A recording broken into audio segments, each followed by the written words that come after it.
Hi friends, we are back with more of the Lemonade War.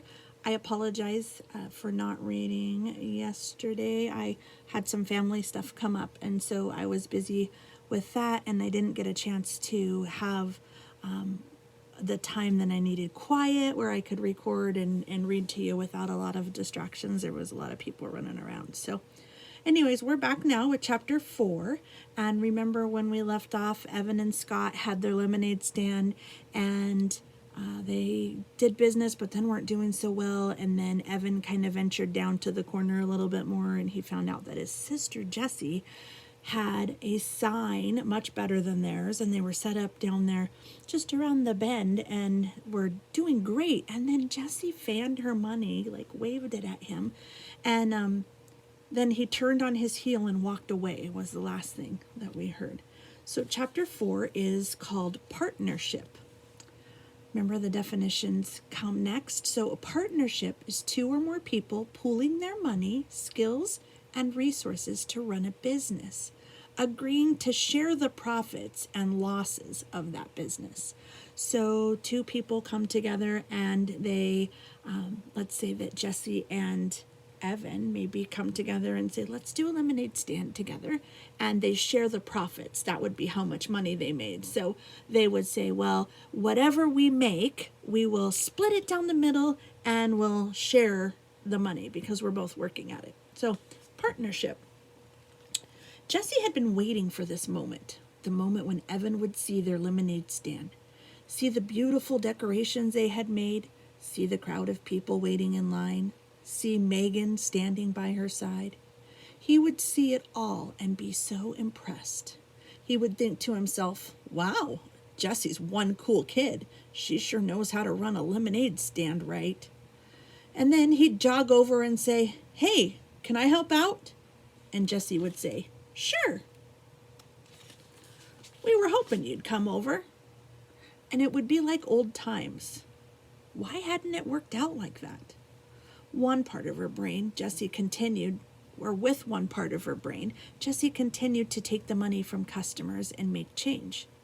That was the part of her brain that worked just fine. With the other part of her brain, Jessie went over what happened with Evan. That was the part of her brain that tended to run in circles. She and Megan were selling lemonade. Business had been good. And then Mrs. Polly, a neighborhood mom, walked up. She had had a bunch of kids in her backyard running through the sprinkler, and now they wanted 12 cups of lemonade. 12! It was the biggest sale of the day. Megan got cracking, pouring the lemonade, and Jessie took the 6 singles that Mrs. Polly handed her. All the kids from Mrs. Polly's backyard were chanting, lemonade, lemonade, lemonade. A fly buzzed by Jessie's ear. They'd been having a problem with flies because of the sticky lemonade spills on their stand. And she cocked her head to one side to shoo it since her hands were busy with the money. And that's when Jessie looked up and saw Evan standing there staring. So she smiled, but he didn't smile back. So she waved, even though she had all the money in both hands. She waved so he'd know that she was happy to see him. Wait a minute, friends. At the end of the chapter, it told us that she waved her money at him. Remember, that's what he thought? But she's explaining it that she was waving to him happily, like she was happy to see him. I don't think he saw it that way.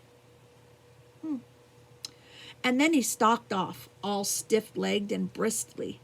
And she never got to say, sure, we were hoping you'd come over, like she'd rehearsed in her head.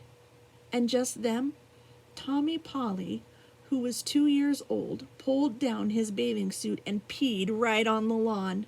And Megan laughed so loud, Jessie was sure you could hear it over the neighborhood. Oh, do you remember when Evan said that Megan laughed and he could hear it? Well, she was laughing because the little boy pulled his pants down and peed on the lawn. She wasn't laughing at Evan like he thought she was. Sometimes we see things that happen, friends, and we might think something was a certain way, but maybe it wasn't quite that way. And we're kind of seeing that right now. That's what had happened. That's exactly what had happened. But Jessie knew that something else entirely had happened, and she didn't get it, the way she didn't get a lot of things about people. All she knew was that the sight of Evan walking away from her for the second time that day, made her feel so sad and alone that she wanted to run home to her room and curl up on her bed with Charlotte's Web. "Hey, Madam Cash Register," said Mangum, nudging her. "You're falling behind. Ring 3 for this lady and 1 for this kid here." Jessie turned away from the retreating figure of Evan. "That's $1.50, she said to the woman standing in front of her. She took the $5 bill the woman was holding out and made change from her lockbox, focusing all her energy on the part of her brain that worked just fine. It's true that when Evan had first walked out of the garage, Jessie had banged up to her room and tried to think of every way possible that she could make his life a living misery. She'd thought of telling Mom that Evan was the only one who broke the toaster by playing hockey in the house, which is not allowed. She'd thought of taking back every one of her CDs from his room, even though she knew that would mean she'd have to give back all of his CDs. She'd even thought of putting peanut butter in his shoes.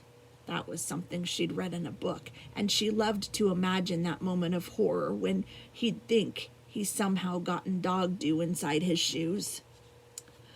But when these ideas had finished bouncing around her brain, and when her breathing had returned to normal and her fists weren't clenched at her side anymore, she knew that what she really wanted was to get the old Evan back, the one who was so much fun to be around, the one who helped her out of every jam.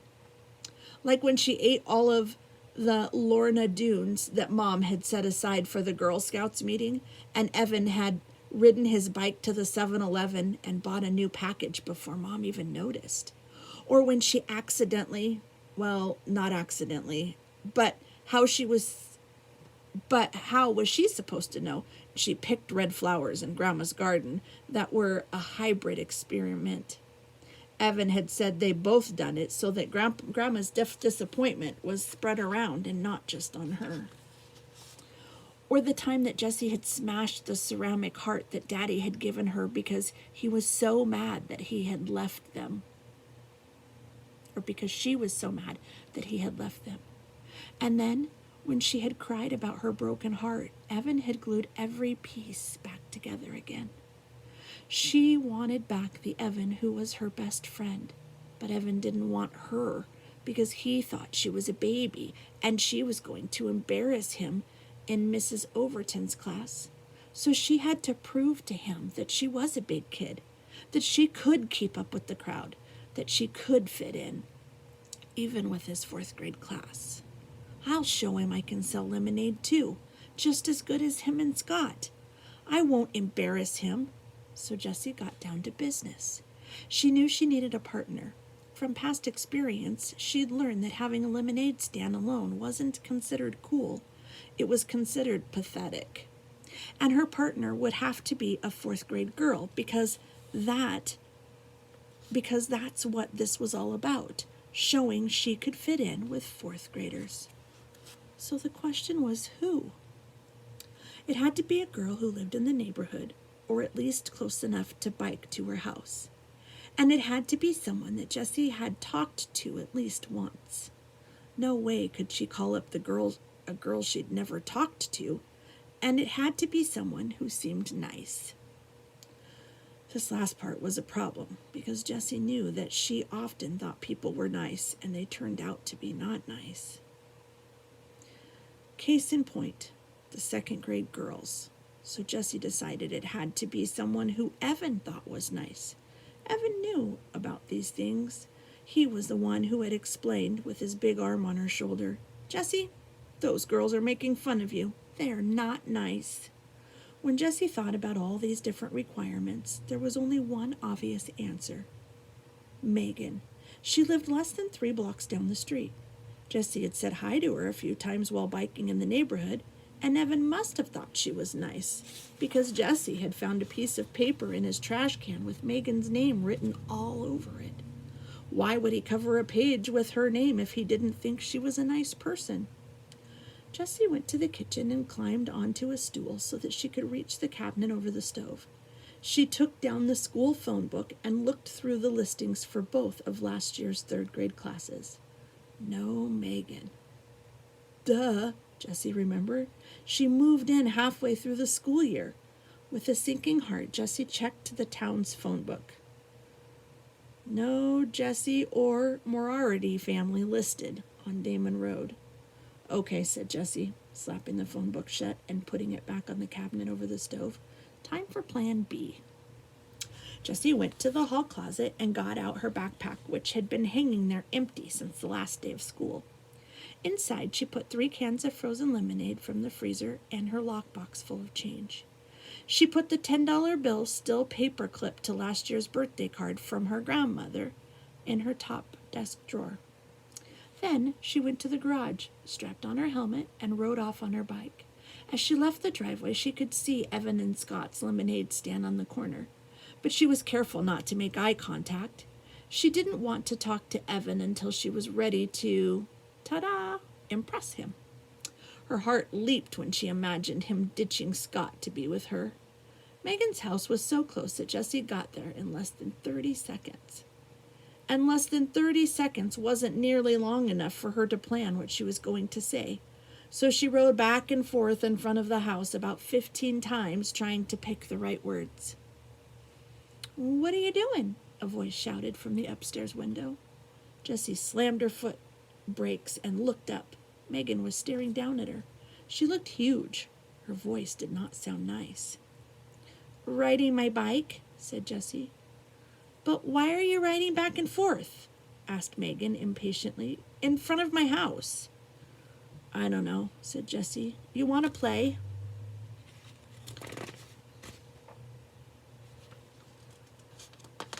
Bumper sticker. I've got 22 band bracelets. Oops.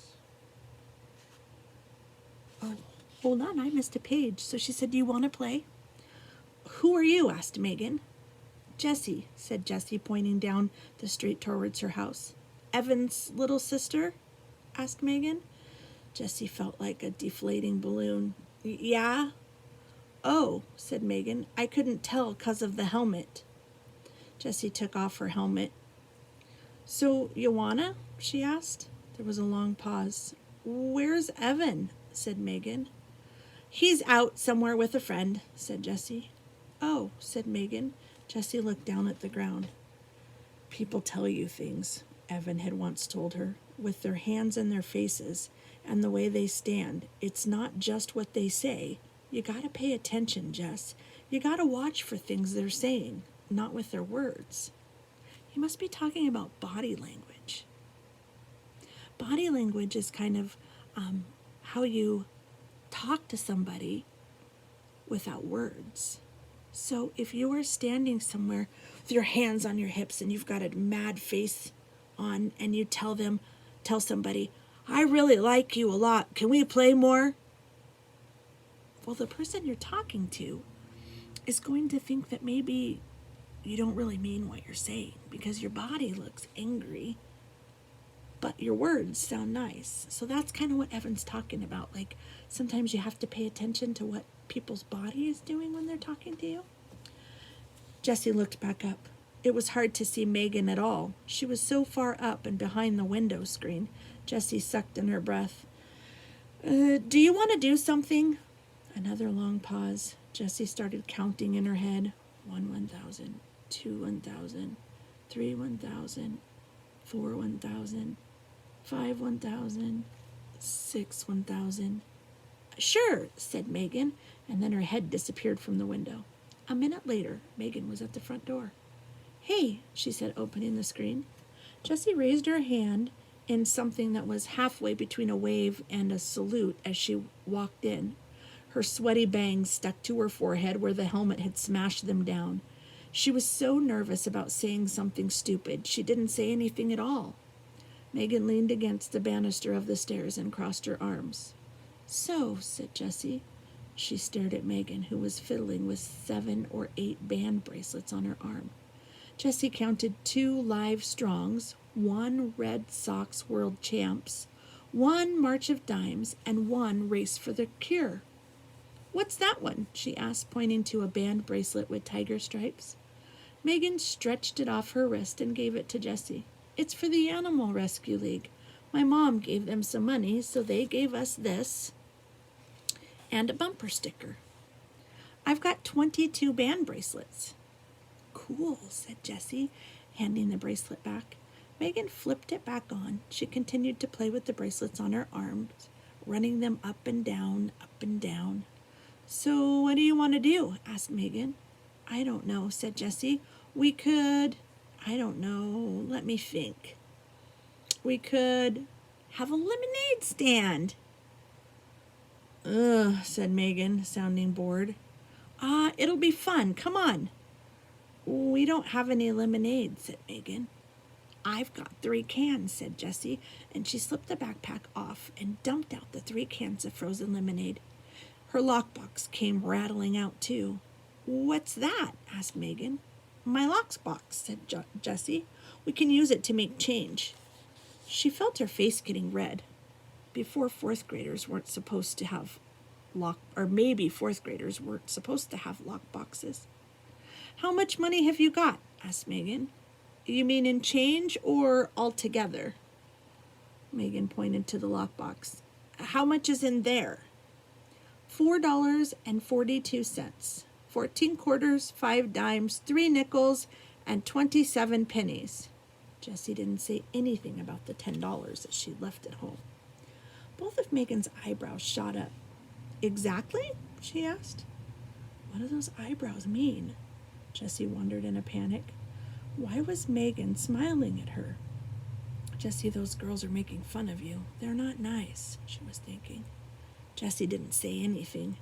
She had a sick feeling in her stomach that this was going to turn out badly. Megan straightened up. Wow, you're rich, she said. Want to go to 7-Eleven? We could get Slurpees. But, Jessie pointed to the cans of lemonade on the carpet hallway floor. The frost on them was already starting to sweat off. We could do the lemonade stand later, said Megan. Maybe. Jessie thought of Scott and Evan racking up sales 2 blocks down. How was she going to prove herself to Evan if she couldn't get Megan to have a stand? How about the lemonade stand first, Jessie said, and then Slurpees with our earnings. I bet we'd have enough for chips and gum. You think? Said Megan. I know, said Jessie. Look. She held up a can of lemonade. It says right on the can, yields 64 ounces. So we get 8 cups from each can and sell each cup for $1/2. So that's $4. And then there's 3 cans. So that's $12 altogether, right? The numbers flashed in Jessie's brain so fast she didn't even need to think about what she was multiplying and dividing and adding. It just made sense to her. How old are you? Megan asked, looking at her sideways. 8, said Jessie. But I'll be 9 next month. Megan shook her head. That math doesn't sound right. No way we can make $12 from just 3 little cans. Uh-huh, said Jessie. I'll show you. Do you have a piece of paper? Jessie started to draw pictures. She knew that other kids couldn't see the numbers the way she did. They needed the pictures to make sense of math. Look, she said, here are 3 pitchers of lemonade, 'cause we've got 3 cans of lemonade, and each pitcher's got 64 ounces in it. So here's the picture. That's kind of what she drew. I think about the fractions that we're doing right now, friends, and how sometimes with math it is much easier to draw a picture than just to look at those numbers. Now, when we pour a cup of lemonade, we'll pour 8 ounces, because that's how much a cup holds. You don't want to pour less than that, or people will say you're being a cheapskate. So each picture is going to give us 8 cups, because 8 times 8 equals 64, right? So there she drew a picture of 8 cups. by each picture that she drew. Now we'll sell each cup for 50 cents. That's a fair price. That means every time we sell 2 cups, we make a buck, right? How much is a buck? I keep talking about this buck. $1. Yeah, $1. Because 50 cents plus 50 cents equals $1. So look, I'll circle the cups by 2s, and that's how many dollars we'll make. Count them. So here she circled them. 1, 2, 3, 4, 5, 6, 7, 8, 9, 10, 11, 12.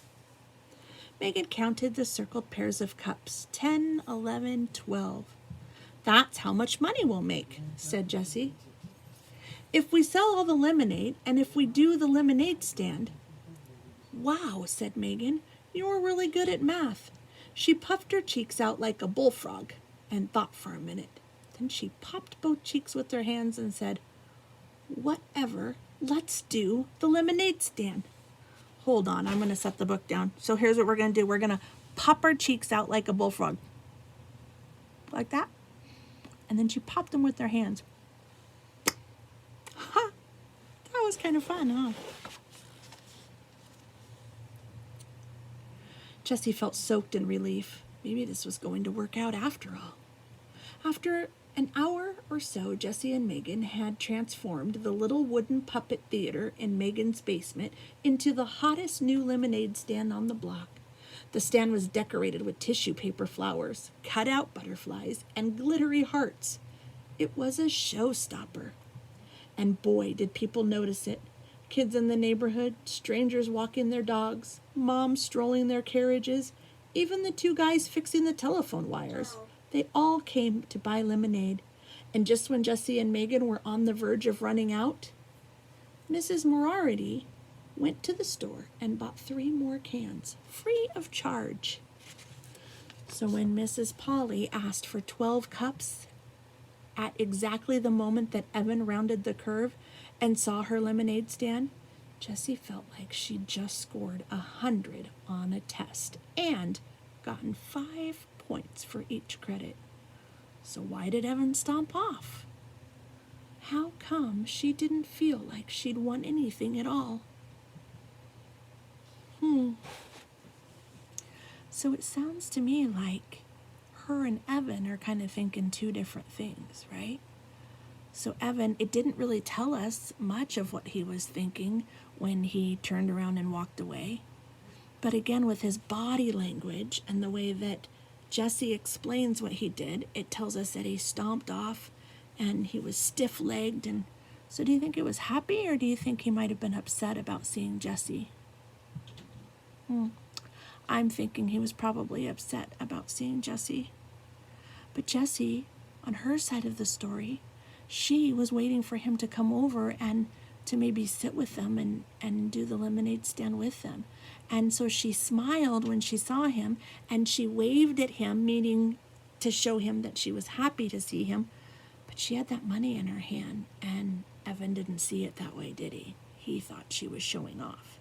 And then, remember, Megan laughed, and so he's thinking maybe they were talking about him a little bit and against him. And so she laughed out loud. But remember what she was laughing at? Yeah, the little boy that came and pulled his pants down and peed on the lawn, right? So it really wasn't for Evan. So sometimes this makes me think about when we have friends and we see people talking and giggling and laughing, and girls, I know we've had this in class some too at recess, and we might think that they're laughing about us. We might think that they're talking about us. But maybe in reality it's totally different. Well, chapter 5 is called Competition, and so we will read that one later, and I will send the next video really soon to make up for yesterday's. And why don't you make a prediction of what you think is going to happen? Do you think that Evan is going to go back and make it a competition with his sister, or do you think that he's going to find out that she was really trying to be nice to him? You think about that. Maybe write your prediction down, and then I will send chapter 5 soon. Okay? Talk to you soon.